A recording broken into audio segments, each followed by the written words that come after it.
Very important that you hear how specific I am. You know, you need someone at the helm who, number one, knows what the problems are. Number two, has the solutions to those problems. And number three, most importantly, has the backbone and the guts to actually implement those solutions. So let's talk about what these solutions are. The first thing we have to do, the first thing I will do as governor, is declare a fiscal state of emergency. What does that mean? Well, it's similar to what happened in New York City in the 1970s when they were going off the cliff. Those guys could not get their act together. So the state actually had to come in with a control board and say, we're going to do it for you. Because you guys don't know how to do it, or you don't have the will, or you're too afraid of the special interest. It happened in Nassau County in the late 90s, right, man? They couldn't solve their own problems. They couldn't get out of their way. A control board came down and said, get out of the way, we're going to take over. It happened in Erie County just a few years ago. Guess what? It's time for that in New York State because they can't get out of their own way. What does that mean? When you create this control board, you can now take all of those budget reforms, all of those budget cutting, consolidation, common sense things that we needed so badly for the last 2 decades but were swept under the rug. You now have the opportunity to get them passed in one fell swoop. One bill. That's my plan. An independent panel comes in, puts all of those budget reforms together in one bill, and we call it the Bill to Save New York State. And all the attention of the pundits, the editorials, and most important, the people, you folks, look down on those people in the legislature, and it's a one vote yes to save the state, or no to let it go into bankruptcy. So what kind of things am I talking about having in there? How about starting off with a spending cap in New York State government, okay? Something kind of foreign to their ears. A spending cap. We have one in Suffolk County. I'm very familiar with it. You want to know why? When I came in as a freshman legislator in 1986, the first year I was in office, I saw my colleagues improperly violate that spending cap. I said, you can't do that. And they said, what are you going to do about it? Sue us? I said, yeah. And I did. And I won. And I returned $33 million back to the public. And all the naysayers claimed, oh, this spending cap is going to cause all this dislocation and people dying in the streets. It did not. We got by quite fine with the spending cap. You know what it does? It makes you prioritize. You go to a school board, you go to a town board, you go to any board, what do? They have hearings and they bring in all the folks, all the groups come by, please fund our program. And so what do? They say, well, let's make a pile over here for all the good stuff and a pile over here for all the unqualified stuff. You know what happens after 4 or 5 hearings? You get a pile of the good stuff this high, and you get a pile like this for the bad stuff. If you don't have a limit, all the good stuff gets in, and that's how you get 13, 14% increases in your budget. Okay? You say, look, here's what we have. Here's the cap. If you made it this year, congratulations. If not, we're sorry. Maybe next year come back. We'll see how we do. That's what a spending cap does for you. We have it on a county level. It's about time we get it on the state level. Put it in that big omnibus bill that we get with a fiscal state of emergency. You know what else the fiscal state of emergency does? It allows you to open the contracts. These contracts that are so archaic, so Byzantine, so out of control in New York State that they're breaking the back of the taxpayer. Okay? Has to be done. But very few elected officials are willing, especially in the state, to take on those public employee unions. Why? The donations, the support, they fear the commercials against them. The way we're going now, it's unsustainable, folks. Even the people within those unions themselves, they're packing up and leaving because they can't afford to live here anyway. So we're all in the same boat. We have to have change or we're going over the waterfall. Look at the pension system.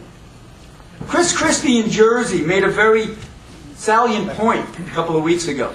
There were some employees who put in during the course of their government lifetime about $65,000 into the system. They're extracting over the course of the remainder of their life $1.5 million. It's unsustainable.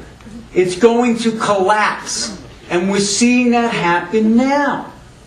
Doesn't it make sense to have someone with the guts to say, stop, let's reevaluate this? All right, the people who have them now, constitutionally they're protected. We can't go back retroactively. But let's at least stop the bleeding. For new people that we hire, let's change the system. Let's adopt a private system. What happens there? You put in a little bit as an employee, your employer matches you, and then the market determines your pension. Only in New York State do you put in a little, the state puts in the rest, and then regardless of what the market does, the taxpayer backs up to make sure you get an 8% return. Crazy stuff, folks, crazy stuff. But it's the norm here in this state. And they got away with it for a few years, maybe a few decades, but now it's collapsing. Someone has to have the guts to say it like it is. And you know when I say this stuff, there are people lining up already. There are interest groups lining up already. Stop this guy. He's our worst nightmare. I get it. I know that. But that's why I'm going to win. That's why I'm going to win. That's the secret weapon. I'm going for that 80% in the middle. Folks who are fed up, who are saying, we need someone with backbone who'll tell it like it is. You finally have that in a candidate here. I really think for every one vote I'm going to lose from a special interest boss, I'm going to gain tens of thousands of people who are just hoping to hang on to their homes and see their grandkids grow up. That's my strategy, kind of unique, but I really think it could work. What else do we want to do?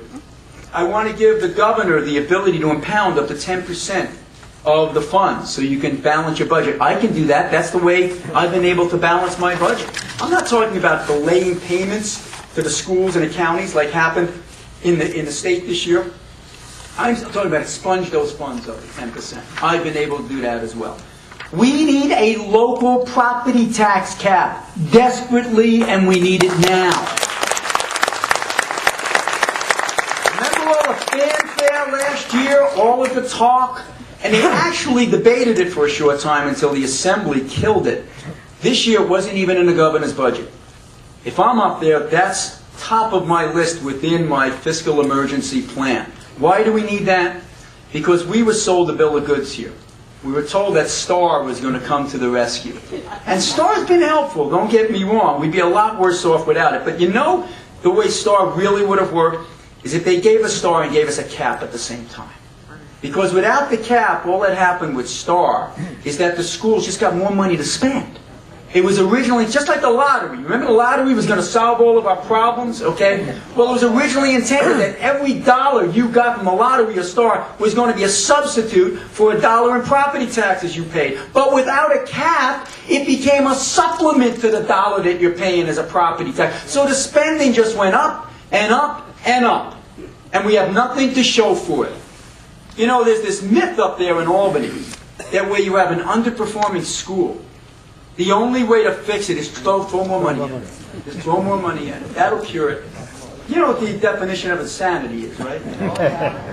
You keep on pounding your head against the wall over and over, and it hurts every time, and then say, well, let me try it one more time, and then it still hurts, you know?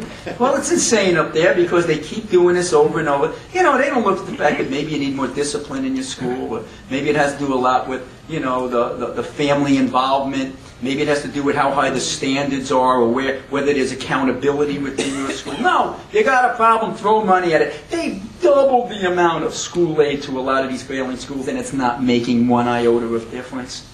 So how about tying the aid to those schools that are trying to control costs, or are actually performing and doing better? Okay, novel approach, right? That's going to start to happen when Steve Levy's the governor of this state. Okay.